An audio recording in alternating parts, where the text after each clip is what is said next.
We're going to go into our next topic, which is about relationships and dating in the digital age.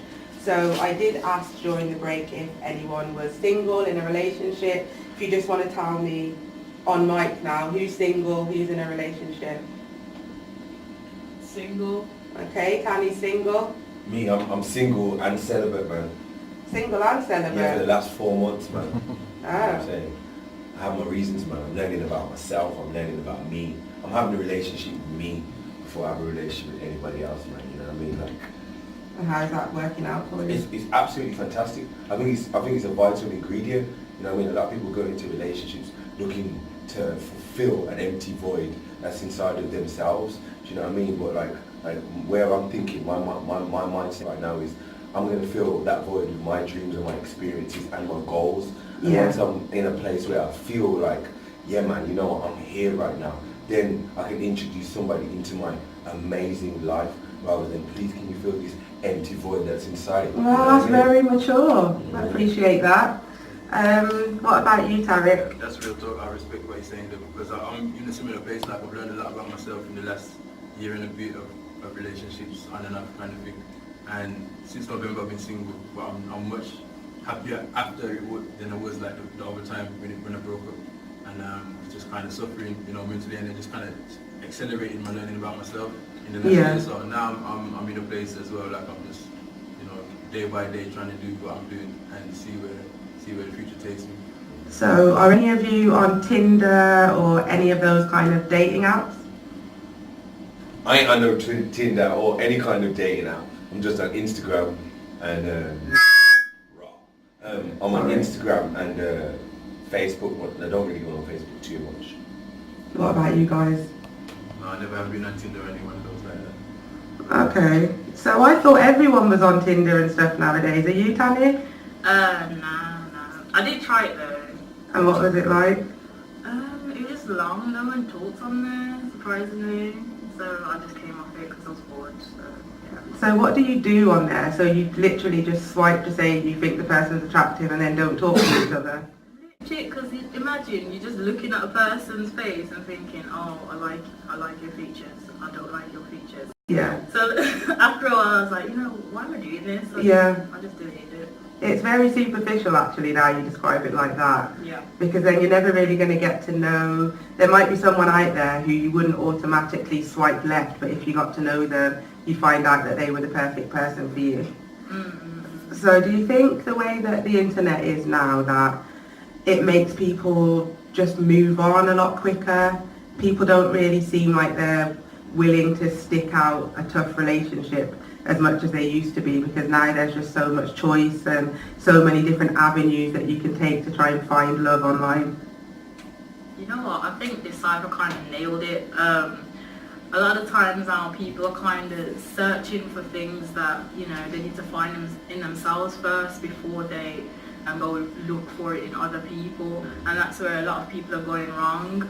And because people are just scared to be lonely, I just don't understand, why can't you enjoy your solitude before you try to you know, go seek another person. Yeah, I think as well, because of all of these like hashtags, like hashtag couple goals and stuff like that, it kind of just is pushing other people's supposedly happy relationships in other people's faces, even though half of the time these people are just posing for the photo and they're not actually as happy as they're making out.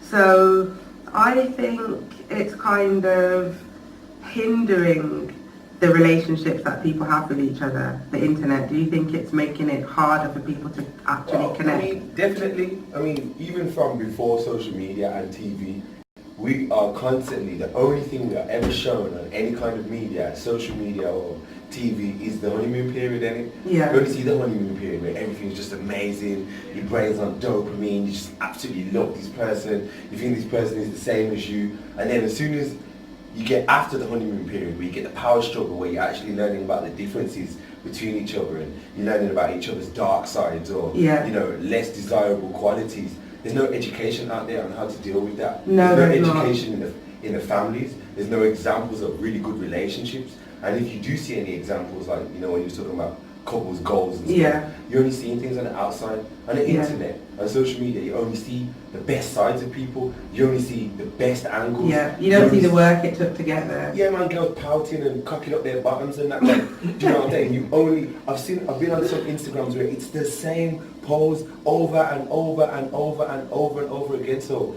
these things are bad because, you know, you can meet these people based on your superficial desires. But then when these people start to display their other types of behaviours that they're not posting on the internet, then you're surprised. But why are you surprised then? We're all doing the same thing. Exactly. Just quickly, we've had a message come in and it says, the celibate teacher sounds amazing, tell him I said hi. What's her name? They haven't left their name, so if you want to message in and tell us your name, you may be the lady that breaks the celibacy, you never know. You get to know him. 3 months at least.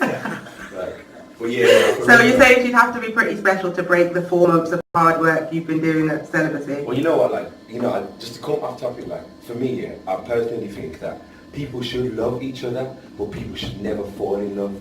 I think falling in love is one of the worst and most terrible things that you can do. Really? And yes, and the reason why I think that is because, you know, and I'm saying I'm a man out here, you know what I'm saying, I'm doing what I'm doing, I'm working, you know, I might go to the gym, work on my body, read some books and work on my mind, I'm on my goals, I'm on my dreams, I'm on my path, I'm grinding hard, you know what I'm saying? But if I find a woman who loves me and we have a love relationship, then I'm gonna continue to do that. She's gonna push that movement as well. Yeah. You see, when you fall in love, you're like, oh, you know, I don't have to go to the gym today, you know, I don't even have to go to that meeting. You know, I've got a personal training client, but I'm not going to do this. I'm going to lie in bed with my beautiful woman. Yeah. So even though you've fallen in love and you're feeling good, your actual personal life purpose and where you're going in life, that starts to sway and you start becoming the person who you're supposed to be. You start living those dreams, and then when you do that, eventually what happens is you blame your counterpart for it. And then on the other side, women are like, oh man, I really want you to spend more time with me, and I really want you to,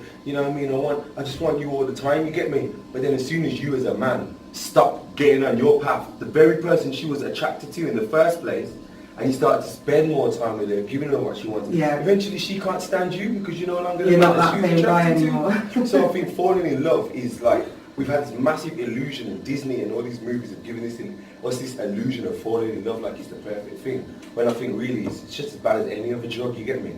Loving someone and falling in love with someone is two completely different things, and it's very important for you to spend that time with yourself so you can know the difference between the two, so you don't fall into that trap over and over and over again, you get me? You should be like a poet/relationship guidance counsellor or something. I'm not. Of people who will get upset because their partner's talking to people online, or people might be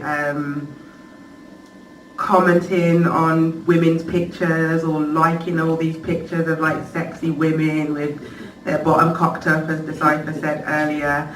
Like, what do you think? Do you think it's acceptable for your partner to be liking either sexy pictures of women or sexy pictures of men on the internet? What do you think? I see you nodding, but you're going to have to say, yes, I agree, Decipher. I think it's healthy.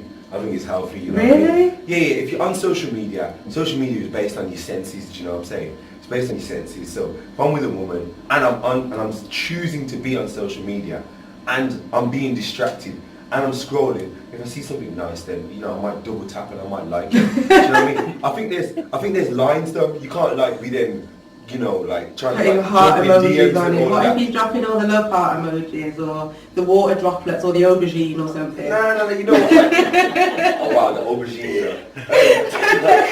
You see me, I'm happy. You know what I'm saying? You know what I was talking about before, working on yourself and working on your own dreams and your own goals. Yeah. Once you're confident within yourself and everything that you're doing, if your girl decides that she's going to comment on the next man's page, that really shouldn't be swaying you. You should be on your goals anyway. What I normally focus on is not what the girl's doing on social media. I'm not even looking at that. I'm looking at the interaction I'm having with you right now. I'm looking at the way I'm looking at you right now, or the way that we're speaking right now, or the way that we're being intimate and we're sharing energy. When I have a problem, it's when something's wrong with our interaction. Yeah. You know what I'm saying? I try to not let nothing on the outside of our relationship affect affect us. It's all about what's going on the inside. So I don't focus on them things. I won't even look for it, you know what I mean? Huh? No, I was very mature, because there's a lot of people who would be like, nope, I don't like it, I don't want my woman heart emoji and a picture of, I don't know, some sexy Jason Momoa, because everyone's always talking about him lately. Or yeah, someone. But that's about your own, Michael B. and I'm talking about Jordan. myself, but that's about your own insecurities and your own It is. attachments, and you know, it's about your own fears, and that's the reason why you have to spend time to get to know who you really are, so that you can deal with those fears and those insecurities, as opposed to dealing with them via somebody else's actions. Yeah. Because we're all creatures. If I see an attractive woman, she's attractive. Why am I going to pretend and suppress that information? She's attractive, I'm going to express myself, but there's a moral responsibility to how you're going to do that. Do you know what I mean? I think that's what's important. But you can't, come on, you got to express yourself. I'm a poet, so I'm always going to go down that road of expressing who you are, you get me? The lady has messaged back in to tell you that her name is Kay, and that she agrees with you. She's been celibate for 2 years, so she's topped your high score there, because she says she needed to grow individually, but the problem she finds now is, I'm too independent for men, and because I want them but don't need them, they don't like it. Wow, yo, we might have to have a conversation, man. You can add me on Instagram at the Chakraman, THECHAKRAMAN, because that's just about mindset and mind state, and you know what you want to manifest, and you know what you want to achieve in your life. But that's a big conversation. So if you want to have that conversation with me, Kane, holler, man. Oh, that's nice. See, we're making connections and everything. Right. So back to relationships, temptation. Then, do you feel like the internet puts temptation in the face of people and kind of dangles it there, saying, you know, this is what you could have if you weren't stuck at home with your boring girlfriend?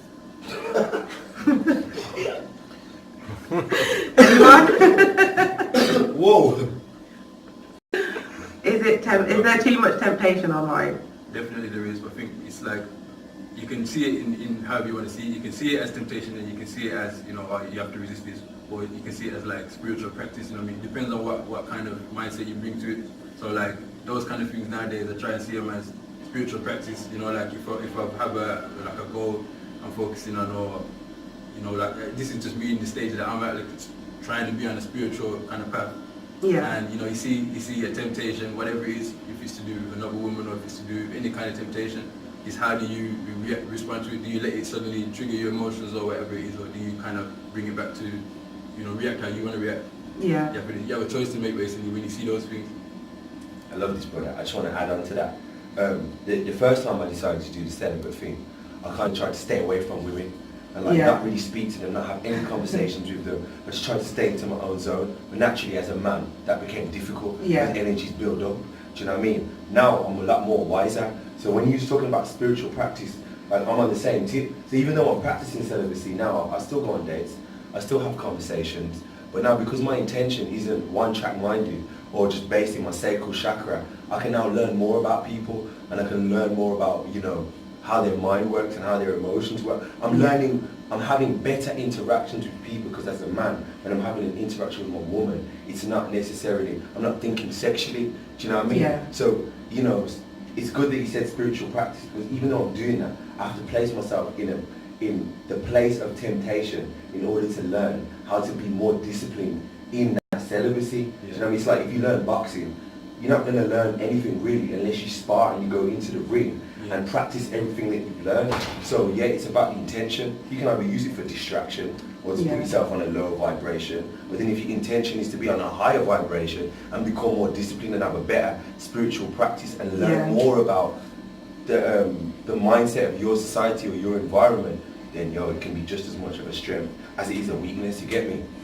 Good. I get you, Decipher. If you could see the way, you'd have to watch the video, the way he just bounced away from the desk. If he could have dropped the mic, he would have just dropped it there. Right, we're going to take a break now, listen to some more music, and when we come back, we're going to be interviewing our poets one-on-one, and you'll also get the opportunity to listen to some of their poetry. I'm looking forward to it. I hope you are too. We'll be back in a few.